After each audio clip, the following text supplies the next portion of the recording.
આર્તનાદ અને ભાવે યુક્ત બની અને ઠાકોરજીની જેદી સેવા કરો છો ત્યારે તમારી ચિંતા માત્ર ઠાકોરજી કરે છે. બહુ વિચારજો.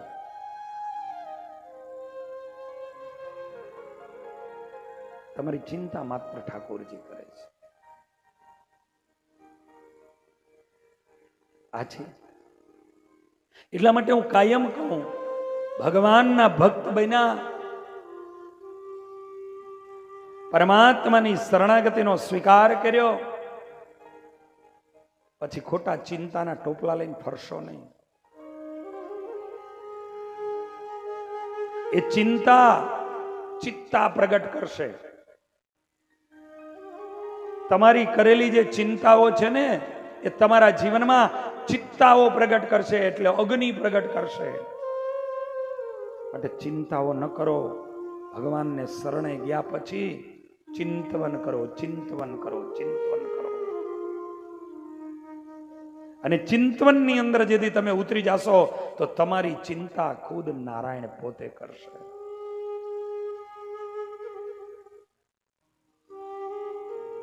તમારી ચિંતા એ કરશે. એક વખત એના શરણાગત બન્યા, ઠાકોરજીના શરણે ગયા, પછી છે ને પછી તો બસ એની આજ્ઞાઓ, એનું કીર્તન, એનું ધ્યાન, પૂજા, એમાં ઉતરો. સંસારમાં છો, સંસારના કામ જરૂરી છે, કરવા જ જોઈએ, કરો. પણ સંસારના નક્કી કરેલા કામો જેમ કરવા પડે એમ તમારા જીવનમાં ભગવાનની પૂજા, પાઠ આ બધું વણાઈ જવું પડે. અને આ પ્રમાણે જ્યારે એના નિયમોમાં જીવતા જ્યારે આગળ વધો છો ત્યારે તમારી ચિંતા, એના ચિંતવનમાં તમે ઉતરી જાઓ તો તમારી ચિંતા સ્વયં ઠાકોરજી કરે છે. બતાવું, મહાભારતનું યુદ્ધ ચાલી રહ્યું છે અને એ મહાભારતના યુદ્ધમાં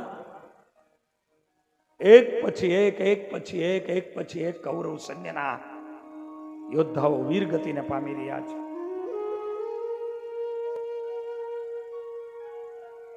અને એ સમયે દુર્યોધનથી સહ્ય નથી બનતું અને એ દુર્યોધન પિતામહ ભીષ્મની છાવણીમાં જાય છે. હું એ કહેવા જાઉં છું કે ભગવાનની જેથી શરણાગતિનો સ્વીકાર કર્યો અને જીવનમાં તમને ચિંતાઓ દેખાવા લાગે, ચિંતાઓના પહાડો દેખાય, તેથી દુનિયામાં કોઈની પાસે નહીં, ભગવાનના ચરણોમાં, સદગુરુના ચરણોમાં જઈ અને ઠાકોરજીનું ચિંતન કરો. તમારા પહાડો ક્યાં ઓગરી જશે, દુઃખના પહાડો ક્યાં મીટીને વયા જશે, મિટ્ટીમાં મળી જશે. તમને ખબર પણ નહીં પડે, પણ ભગવાનનો મહિમા, પરમાત્માનો મહિમા સમજાશો ને તો થશે. દુર્યોધન પિતામહ ભીષ્મની પાસે જાય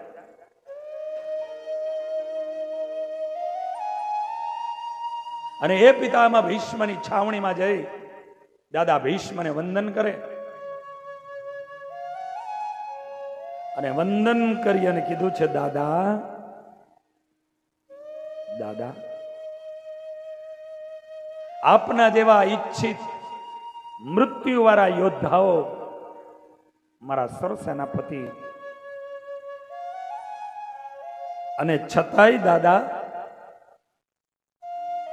તમારી સેનાના યોદ્ધાઓ વીરગતિ પામે છે અને પાંડવ સૈન્યમાં કોઈનો વાર વાંકો નથી થતો.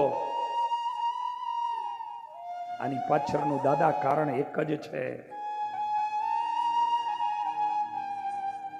દાદા એનું કારણ એ છે કે તમારું શરીર અમારી સાથે છે, તમારો આત્મા અર્જુનમાં લાગ્યો છે. દાદા તમે હસ્તિનાપુરને આપેલા વચનોનું શું થયું? તમારા પિતાના ચરણ પકડીને તમે કીધું હતું કે હસ્તિનાપુરની ગાદીની સાથે હું વરીને રહીશ. આજે એ જ હસ્તિનાપુરની ગાદીના અમે વારસદારો છીએ. અમારી પડખે ઊભા તો રહ્યા છો, પણ અમારી તરફી દિલથી યુદ્ધ નથી કરતા. અને તેથી પિતામાં ભીષ્મ કહે છે, દુર્યોધન, મારા ધોરામાં તું ધૂળ પાડી રહ્યો છું. દુર્યોધન, સ્વપ્ને પણ મેં મારું હસ્તિનાપુરનું ગાદી સ્થાન મેનું અહિત નથી ઈચ્છ્યું. સ્વપ્ને પણ મેનું અહિત નથી વિચાર્યું. શા માટે તું મારી ઉપર આક્ષેપો કરે છે? નહીં દાદા, આ હકીકત છે. અને એટલું બધું પિતામાં ભીષ્મને સંભળાવ્યું. અને પિતામાં ભીષ્મ આજે ઉભા થયા છે. એનો હાથ આકાશ તરફ ગયો છે. દુર્યોધન બસ,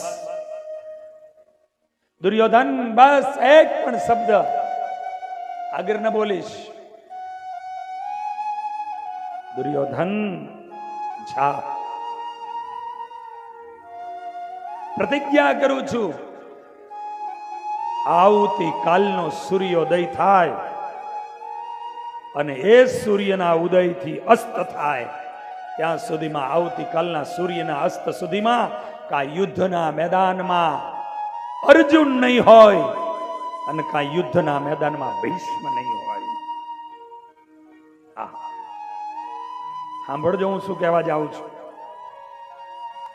પિતામહ ભીષ્મએ પ્રતિજ્ઞા કરી અને પ્રતિજ્ઞા કરી અને દુર્યોધનને કીધું છે, દુર્યોધન, આવતીકાલ સવારના સૂર્યોદયથી આવતીકાલના સૂર્ય અસ્ત સુધીમાં કા યુદ્ધના મેદાનમાં અર્જુન નહીં હોય અને કા ભીષ્મ નહીં હોય. અને દુર્યોધનને આટલું જ કરાવવું હતું. દાદાની પાસે એને પ્રતિજ્ઞા જ કરાવડાવી હતી. અને દુર્યોધન ત્યાંથી ચાલ્યો ગયો. રાતના 12 વાગ્યા છે. હવે સાંભળજો, હું જે કહેવા જાઉં છું એ રાતના 12 વાગ્યા છે. અને રાતના 12 વાગે દ્વારિકાધીશ જાગે છે. થોડું બંધ કર, થોડું બસ. રાતના 12 વાગે પણ આજે ભગવાન દ્વારિકાધીશ જાગે છે. અને ભગવાન દ્વારિકાધીશે વિચાર કર્યો, આવતીકાલે જેને યુદ્ધ કરવું છે, લાવ જરા એની મનોદશા જોઈ આવું. અને ભગવાન દ્વારિકાધીશ અર્જુનજીની છાવણીમાં આવ્યા છે. અને એ અર્જુનની છાવણીમાં આવ્યા અને ભગવાન દ્વારિકાધીશ જ્યાં જોયું ને, અર્જુનજી ઘસઘસાટ ઊંઘ્યા છે. અર્જુનજી ઘસઘસાટ ઊંઘે છે. ભગવાન દ્વારિકાધીશ ઊંઘતા અર્જુનની નજીક આવ્યા. અર્જુનના પગનો અંગૂઠો જરા દબાયો અને જ્યાં પગનો અંગૂઠો દબાવીને પગને આમ હલાવ્યો અને એ પગના અંગૂઠાને દબાવી અને પગને જરા આમ હલાવે, અર્જુન જાગી જાય. કોણ? પણ આમ નજર સામે જ્યાં જુએ ને, ભગવાન દ્વારિકાધીશ ઉભા હતા. અને દ્વારિકાધીશને સામે જ્યાં જોયા, અર્જુન ઉભા થઈ ગયા. અરે પ્રભુ, આપ? પ્રભુ અડધી રાત્રિએ અને આપ? હા પ્રભુ. કારણ? અર્જુન, કઈ સાંભળ્યું નહીં પ્રભુ? અર્જુન, તને કઈ ખબર નથી? પ્રભુ આપ જ વાત કરો ને. પ્રભુ આપ જ વાત કરો. અને તે દિવસે ભગવાન દ્વારિકાધીશ અર્જુનને એવું કહે છે, અર્જુન, પિતામહ ભીષ્મએ પ્રતિજ્ઞા કરી છે કે આવતીકાલના યુદ્ધના મેદાનમાં કા અર્જુન નહીં હોય અને કા પિતામાં ભીષ્મ નહીં હોય. સાંભળ્યું? હા પ્રભુ, એ તો મને ખબર છે કે દાદાએ આ સંકલ્પ લીધો છે, દાદાએ પ્રતિજ્ઞા કરી છે, એ મને ખબર છે. અને તેદી ભગવાન દ્વારિકાધીશે એટલું કહ્યું હતું કે અર્જુન, તને ખબર છે કે પિતામાં ભીષ્મને ઈચ્છિત વરદાન મૃત્યુનું છે અને એને આ પ્રતિજ્ઞા કરી છે, આ તને ખબર છે. અને તોય આ ખબર હોવા છતાં તું ઘસઘસાટ ઊંઘે છે. તને યુદ્ધની, મરવાની, જીવવાની કોઈ ચિંતા નથી. ધ્યાન આપજો, આટલો મોટો લાંબો પ્રસંગ કહેવા પાછળનો મારો હાર્દ શું છે. અર્જુન, પિતામહ ભીષ્મ જેવા યોદ્ધા પ્રતિજ્ઞા કરીને કાલ તારી પાસે આવવાના છે અને જેના મૃત્યુ નહીં થવાના વરદાન જેની પાસે છે, અને એવા યોદ્ધાની સાથે તારે યુદ્ધ કરવાનું તે સાંભળ્યું અને છતાં તને ઘસઘસાટ ઊંઘ આવે છે અને તું ઊંઘી ગયો છું. અને તેદી અર્જુને જવાબ આપ્યો તો, પ્રભુ હું એટલા માટે ઊંઘી ગયો, તમે જાગો છો ને.